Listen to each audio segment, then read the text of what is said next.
orain eskainiko dizkie edukiok Euskaltelen. Egunon guztioi eta eskarik asko Euskaltekaren aurkezpenera hurbildu eta Euskalteka bultzatu eta posible egin duzuten guztioi. Hasteko urte guzti hauetan Euskaltelekin izan dugun lankidetza balioan jarri nahi dut. Horrelako bide lagun eta eragilearekin lan egiteak gauzak erazten ditu eta oraingoan ere elkarlana sendoa eta traberik gabekoa izan da. ITBren kanalak Euskaltelen badaude eta kokopan oso onarekin, baina orain pausu bat aurrera eman dugu euskarazko edukien biblioteka sortuz. ITBen dugun estrategia euskaraz sortutako edukei presentzia eta irizmen handiagoa ematea da. Euskal sorkuntzak promozioa eta bultzada behar du eta norabide horretan nahi dugu lan eta ez atzera gelditu. Eta hain zuzen ere Euskaltekarekin leiho berri bat zabaltzea lortu dugu. Erakus leiho berri bat zabaldu dugu eta gure programa eta produkzioak eskurari jarri. Lehen pausu edo urratz honetan, 3 ordu baino gehiago eskainiko ditugu, gure euskarazko eskaintzarik lehiakorena, nahi eran kontsumitzeko. Euskalteleko ITBren eskaintzak denetariko produkzioa bildu ditu eta publiko guztiontzako. ETB bat, ETB hiru, ITB usten eduki nagusienak egongo dira Euskaltekan. Gaztetxoentzako zein helduentzat, hiruen kantak eta goazen bezalako fenomenoak. Exito handiko telesailak alardea esate baterako. Erreferente diren zaioak, bare librea eta honditan, adibidez, edo eta gazte 30 puntako musikaleriek eskainitako kontzertuak besteak beste. Gizartea transformazio prozesu bizi batean dago sartuta.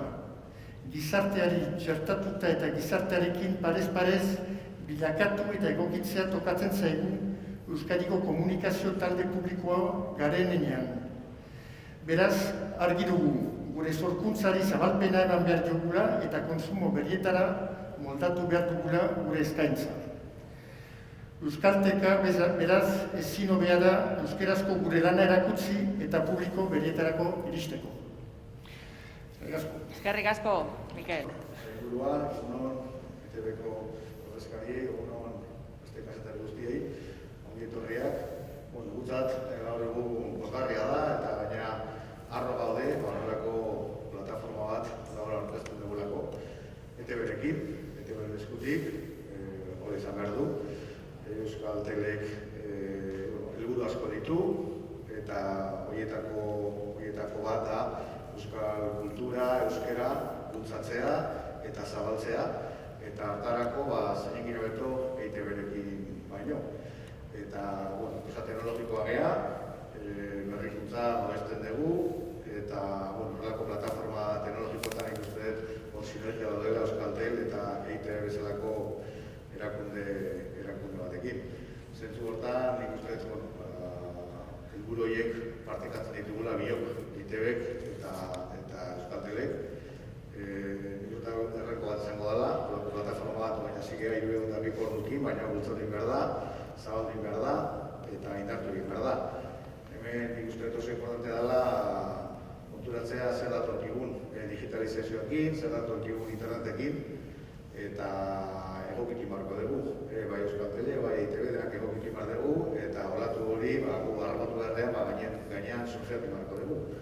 Eta nik uste dut alde hortatik plataforma hau bide bat dago. Gure bezeroak, Euskaltelek 1989an hasi ginen telebista ematen eta orduan guk ematen genuen nahi genuna, nahi genuen modu, nahi genuen dekodifikadorrekin eta bezeroak ikusi batzuk guk ematen genuna. Baina hain aldatu da erabat. Hain bezeroak aukeratzen du zer ikusi nahi duen, noiz ikusi nahi duen, ze tresnakin eta hori emanik behar dugu, zerrezuri emanik behar dugu eta Euskaltel haike egokitzen azkeneko 5 urte hauetan aldatu dugu gure telebistako eskaintza eta hau beste kauso da. Eta nik adierazten egitena da, gu izugarrizko konpromiso daukagula plataforma honekin, EITBekin daukagun harreman eta akordio honekin, eta gure aldetik gu bultzatuko dugu alde dena, 3 ordu eta euskal kulturan eta euskal audiovisual munduan erreferente bat bihurtu da. Gure konpromiso daukazute eta aurrera. Eskerrik asko. EITBko lagunak eta lankide biak. Aipatu zuen azken urteetan asko aldatu dela, ala izan da, bai. Eta ETB eta Euskaltel elkarlaguntzan eta lanean batera askotan izan gara, ez da lehenengo aldia.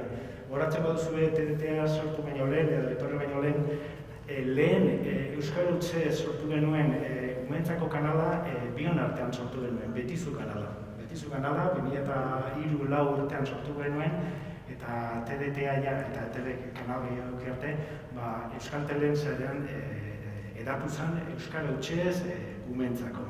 Hortik aurrera baita jarraitu dugu, lankidetzan adibidez, zeinbat produkzioen ekoizpenean parte hartu dugu batera, adibidez, euskaraz grabatu izan diren pelikulak batzuk, adibidez ez dakit, Handia edo Loreak edo Akelarre eta horrelako pelikuletan biok parte hartu izan dugu.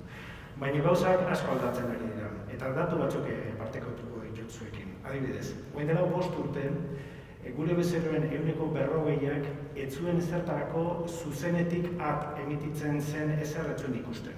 Dana zuzenean ikusten zuen. Gaur egun ja bakarrik 15% da.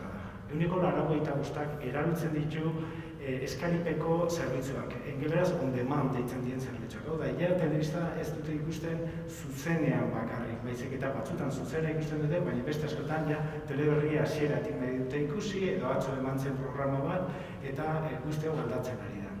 Orduan, egin behar duguna eta egiten ari garen hau da euskararen edukiak erraztasun hori eduki dezatela baita kontsumitzeko. Edozein momentutan, serie guztiak, aintzinako dokumentalak eta horrela eskuragarri jarri.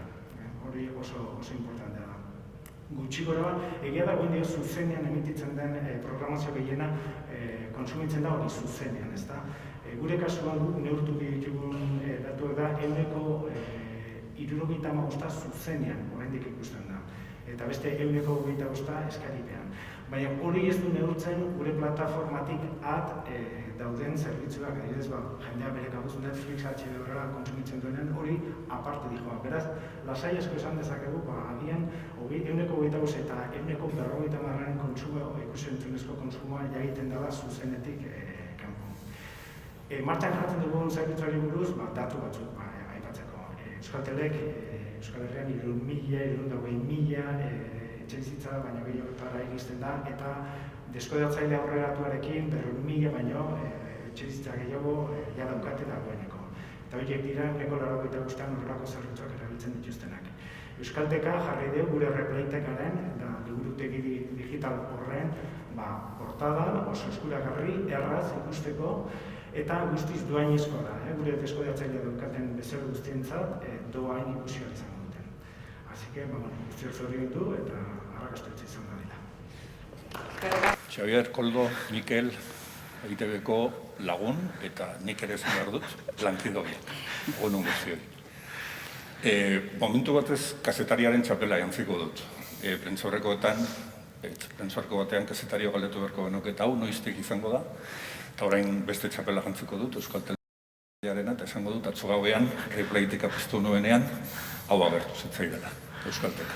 Beraz, okerrezpan nago, airean da, eta nahi baduzue, txera joan. Joan den ostiralean aurkeztu genuen, Euskararen aholku batzordean talde batek landu ondoren, ingurune digitalean Euskarak izan behar duen presentziari buruzko gogoeta. Eta gogoetarekin batera proposamenak zeuden. Proposamen nagusia da, Euskaldunak dauden, Euskaliztunak dauden toki guztietan egon behar dutela euskarazko edukiak. Eta behin gehiagotan ateratzen da, proposamen horien artean, nahita nahiezkoa duela Euskarak plataformetan egotea. Orain dela gutxi, hizkuntza kontuetan aditua den Europar goi teknikari batek esan zigun, mundu digitalean bere tokia irabazten ez duen hizkuntzak ez duela etorkizunik. Eta Euskara ez badugu bermatzen Euskarri guztietan, baita digitaletan ere, ez da izango. Beraz, hau ez da jolas bat bakarrik, ez da isialdea bakarrik, ez da entretenimentua bakarrik, hau hilalabiziko kontu bat da. Xabierrek bere hitzaldian esan digu datozen urteetan tokatuko zaigula surf egitea, ezta? Itsaso ez ezagun batean, nolako korrienteak eta olatuak izango dituen ez dakigun itsaso batean.